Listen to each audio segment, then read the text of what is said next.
আপনারা সবাই বাংলাদেশের রাজনীতি পর্যবেক্ষণ করছেন, গভীরভাবে করছেন।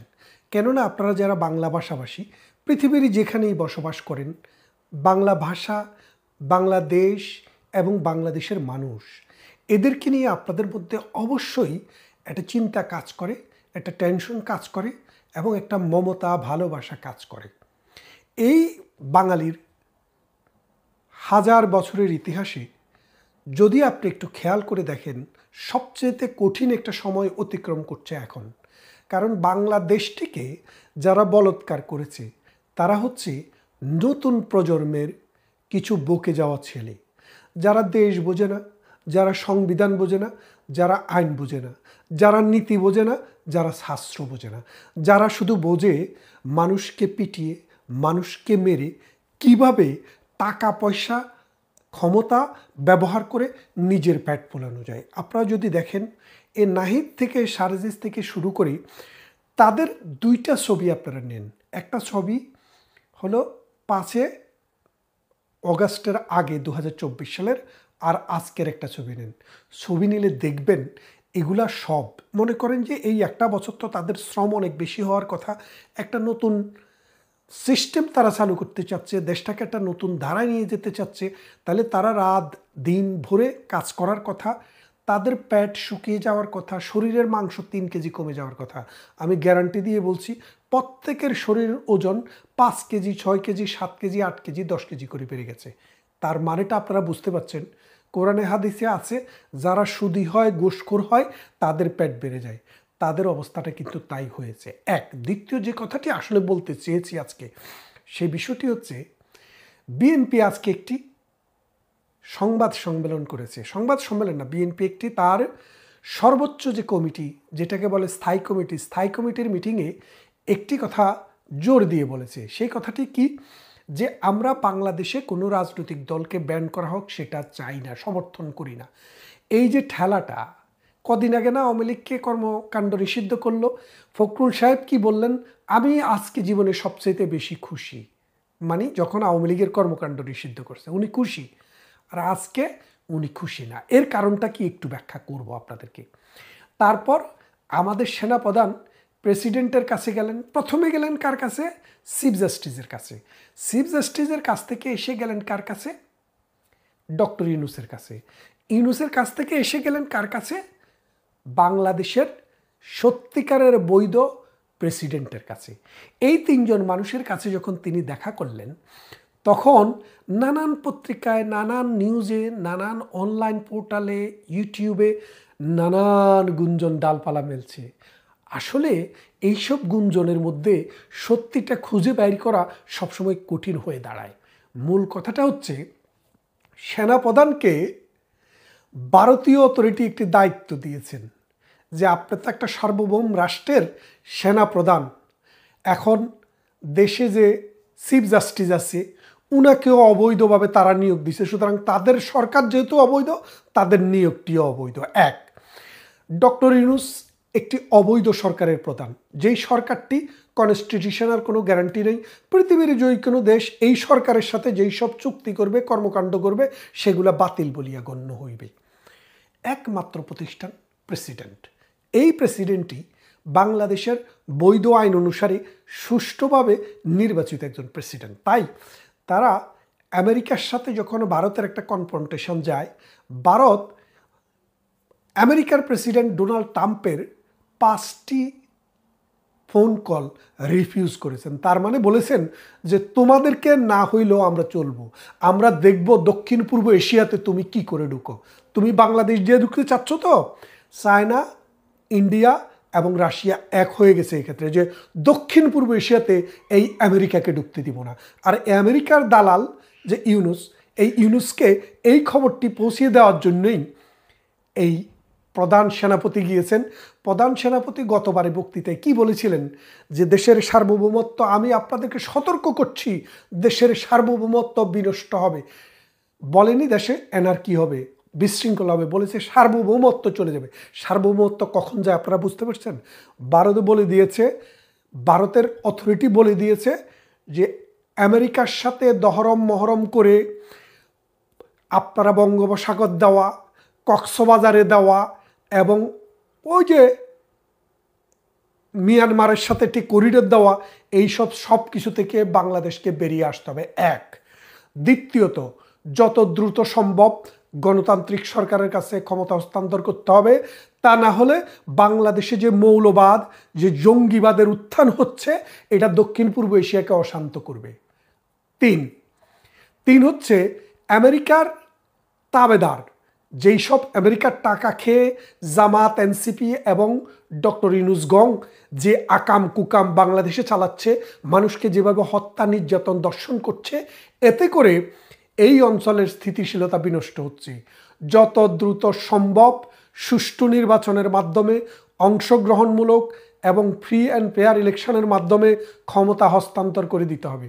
এই ইস্যুগুলি ভারতের উচ্চ পর্যায় থেকে আমাদের সেনাপ্রধানকে বলে দেওয়া হয়েছে, তিনি সেটি কনভে করেছেন।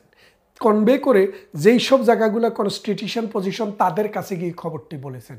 এখন এই খবর পাওয়ার পর এই খবরটি আবার বিএনপির কাছেও ডিপ্লোম্যাটিকভাবে কনভে করা হয়েছে। বিএনপিকে বলা হয়েছে যে আপনারা যদি আওয়ামী লীগকে ব্যান্ড, জাতীয় পার্টিকে ব্যান্ড, ১৪ দলকে ব্যান্ড, এই মবের দাবিকে সমর্থন করে যদি কোনোভাবে এই ম্যানিপুলেটেড ক্ষমতায় আসার চেষ্টা করেন, তাহলে আপনাদের আয়ু হবে কচু পাতার পানির মতো। ক্ষমতায় যেতে পারবেন, ক্ষমতার স্বাদ আপনারা পাবেন না। এই কথা শোনার পর বিএনপিরও একটু পায়ের নিচের মাটিটা কেঁপে উঠছে।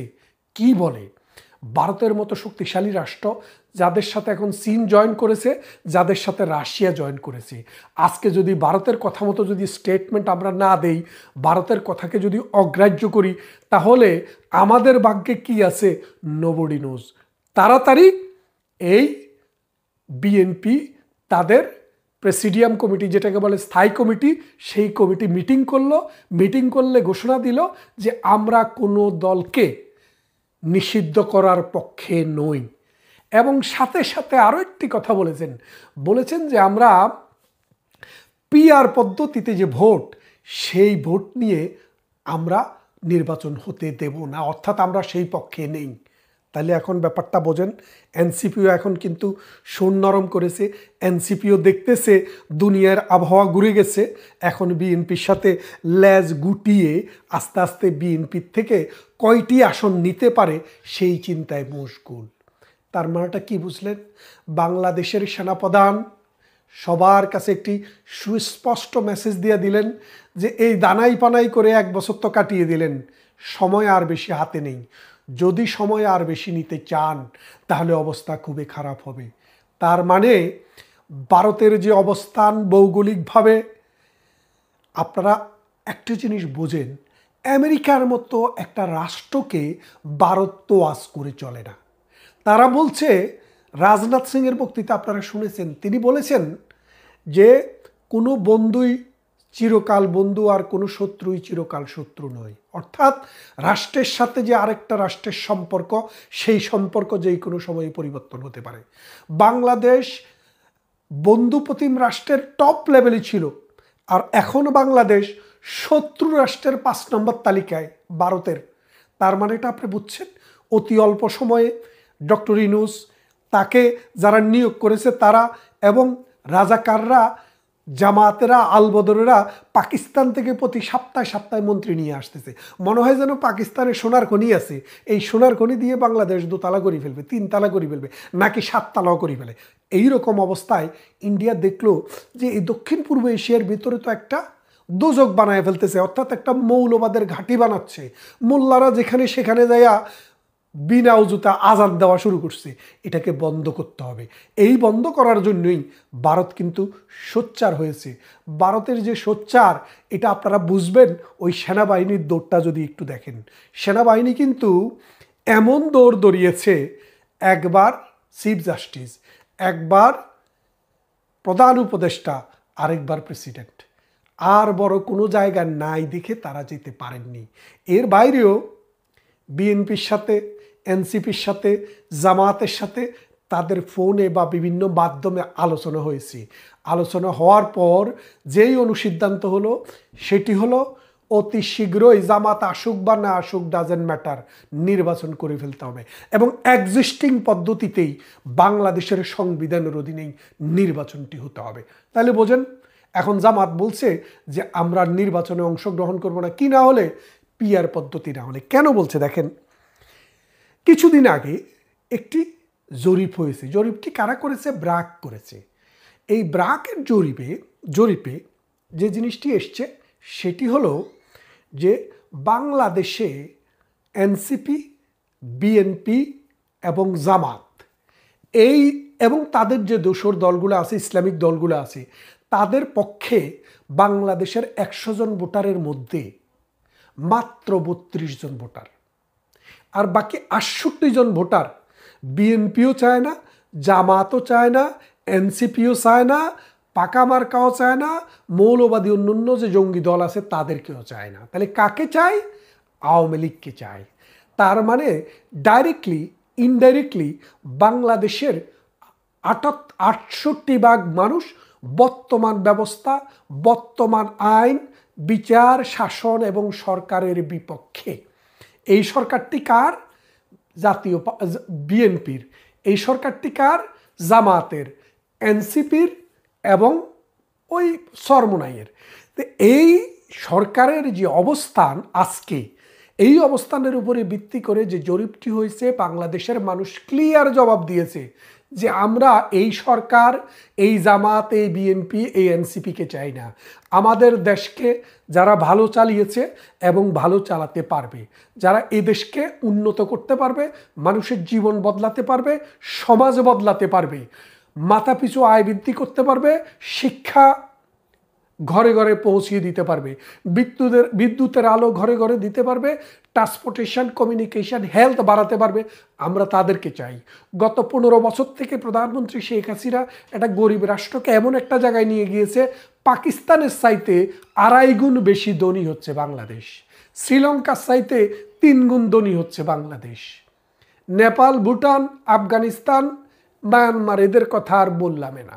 তাইলে আপনি হিসেব করে দেখেন যে দক্ষিণ পূর্ব এশিয়ার এই দেশটিকে অশান্ত করার জন্য ডক্টর ইউনূস নিয়োগ করেছিলেন পিয়ার পাম, ওই আমেরিকা থেকে লবিস্ট নিয়োগ করেছিল। আপনারা জানেন আবু বক্কর মোল্লা নামে জামাতের ইউরোপীয় মুখপাত্র নামে একজন ব্যারিস্টার আছে, যার সাথে আমারও ব্যক্তিগত সখ্যতা আছে, পরিচয় আছে, এবং অসংখ্য টেলিভিশন শোতে, অন্তত 50টি টেলিভিশন শোতে তার সাথে আমি কথা বলেছি।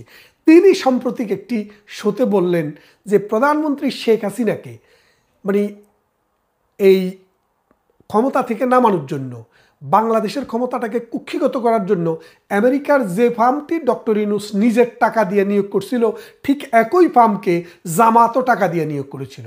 আমি ভিডিওটি আজকে দেখলাম। তার মানে ডক্টর ইউনূস এই গ্রামীণ ব্যাংকের টাকা এখান থেকে ওখান থেকে এইভাবে ওইভাবে মানে 40টা 50টা কোম্পানি ঘুরাইয়া যেভাবে বাইর করি নেয়, ওটা নিয়ে আমেরিকাকে পিআর ফার্মকে দিয়েছে। ওই পিআর ফার্ম জামাতও নিয়োগ করেছে। অর্থাৎ জামাতের পিআর ফার্ম আর ডক্টর ইউনূসের পিআর ফার্ম সেম কোম্পানি। তাহলে এখন তো বুঝছেন, কথায় বলে না সরে সরে খালতো ভাই, এই খালতো ভাইদের কাজ কারবারে আজকে বাংলাদেশ দূষিত, বুলণ্ঠিত, বাংলাদেশকে আজকে আফগানিস্তান, সোমালিয়া এইরকম অবস্থায় নিয়ে গেছে। এই বাংলাদেশে বিবিসি গতকাল একটা রিপোর্ট করেছে, মহিলা বলছে যে নিজের মেয়ের জামাই এবং ছেলে মেয়ে নিয়ে থাকে, অনেকেরই গার্মেন্টস বন্ধ হয়ে যাওয়াতে কাজ নাই। এখন আগে যে টাকাটা রুজি করতো 1000, এখন সেটা হয়ে গেছে 500। এটা দিয়ে এখন ডাল ভাত খায়, মাছও কিনতে পারে না, মাংস তো চোখেই দেখে না। তার মানে মানুষের লাইফের কোয়ালিটি অলরেডি ডিটেরিয়েটেড ইন বাংলাদেশ। তার মানেটা কি দাঁড়াচ্ছে? যে বাংলাদেশ আসলেই একটা অন্ধকার গলির দিকে চলে যাচ্ছে। ভারত এখন যে উদ্যোগ নিয়েছে, ভারতের কথা হচ্ছে বাংলাদেশের মানুষের শাসন করবে, এটাতে আমাদের কোনো সমস্যা নেই, কিন্তু বাংলাদেশ আইনের ভিত্তিতে শাসিত হতে হবে। বাংলাদেশে মৌলবাদী আসতে পারবে না, জঙ্গি আসতে পারবে না, অনির্বাচিত সরকার আসতে পারবে না। যারা দেশের স্বার্থকে, ভারতের পেটের ভিতরের বাংলাদেশের স্বার্থকে আমেরিকার কাছে বিক্রি করে বাংলাদেশের বন্দর দিয়ে দিবে, বাংলাদেশে সি পোর্ট করতে দিবে, এবং বাংলাদেশের করিডোর দিয়া বার্মাকে দ্বিখণ্ডিত করবে। এইরকম অবস্থা যদি হতে যায় তাহলে ভারতও বলেছে তারা আর বরদাস্ত করবে না এবং তারা যেই কোনো সময়ে ব্যবস্থা নিতে পারে। ভারত যদি ব্যবস্থা নেয়, কি ব্যবস্থা নিতে পারে সেটা আপনারাও জানেন, আমরাও জানি। কিন্তু আমরা দেশপ্রেমিক মানুষ, আমরা চাই না পৃথিবীর কোনো রাষ্ট্র, সেটি ভারত হোক, পাকিস্তান হোক আর আমেরিকা হোক, বাংলাদেশে কোনো হস্তক্ষেপ করুক, আমরা এটি চাই না। বাট আজকের যে অবস্থা হয়েছে, আফগানিস্তানে এসে প্রথমে রাশিয়া, পরে আমেরিকা, পরে ব্রিটেন যেভাবে হামলা চালিয়েছে তালেবান জঙ্গিদের বিরুদ্ধে, সিরিয়াতে যেভাবে পুরো পৃথিবী যুদ্ধ করেছে জঙ্গিদের বিরুদ্ধে, লিবিয়াতে যেভাবে জঙ্গিদের বিরুদ্ধে যুদ্ধ করেছে পুরো পৃথিবী, এসে ইরানে যেভাবে জঙ্গি বলে তাদেরকে আক্রমণ করা হয়েছে, এইরকমভাবে বাংলাদেশও আক্রান্ত হোক, আমরা সেটা চাই না। তাই আজকের অনুরোধ থাকবে নতুন প্রজন্মের প্রতি, তোমরা যারা শিক্ষিত ছেলে, যারা নতুন করে রাজনীতিতে এসছো বা রাজনীতিতে আসতে চাও, এই দেশকে ভালোবাসতে হবে, এই দেশের স্বার্থকে দেখতে হবে, জঙ্গিবাদ রুখে দিতে হবে এবং ভারত আমাদের প্রতিবেশী রাষ্ট্র, তাদের সাথে সম্পর্ক নষ্ট করে আমরা যে দেশকে উন্নত করতে পারবো না, সে জিনিসটা মাথায় রাখতে হবে। মনে রাখবেন, বিএনপির কাছে মেসেজ গেছে এবং যেই যে জায়গায় মেসেজ যাওয়া দরকার সেই সব জায়গায় মেসেজ চলে গেছে। অ্যাকশন শুরু হবে, অপেক্ষা করুন।